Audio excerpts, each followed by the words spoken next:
يعني انا اول مره اشوف كابتن معروف يجري ورا اللاعب. يعني ما شفتهاش يعني خالص. اول يعني مرة. اللعيبه هي اللي بتجري وراه. يعني على طول. يعني ملهاش لازمه، ملهاش داعي خالص. خدته العزه بالاسم، مفيش كلام، مفيش كلام. يعني واحد بيجري. مش كلام قوي ده يا كابتن؟ قوي جدا، ما انا عارف ان هو قوي، بس هو دي الحقيقه. يعني واحد بيجري عشان يطلع في الدقيقه 92 كسبان 4-1.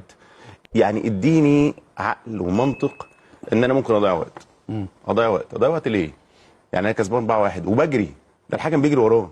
انا قلت يعني ما توقعتهاش نهائي يعني. اتنين، حتى كابتن معروف دايما بيقف في نص الملعب كده بعد الشوط الاول او الشوط الثاني، والناس بتجيله، هو ما بيروحش حد خالص.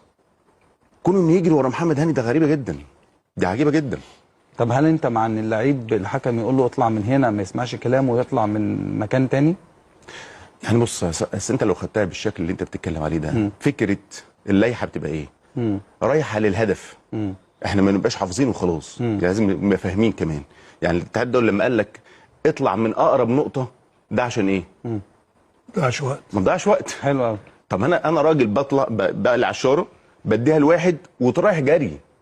يعني انا رايح جري، يعني فكره تضييع الوقت مش موجوده. سيبك من النتيجه وسيبك من التايم اللي هو موجود. انا بتكلم عند الفكره، عند هاني نفسه. عند هاني نفسه. لكن طبعا زي ما بقول لك خدته العزه بالاسم.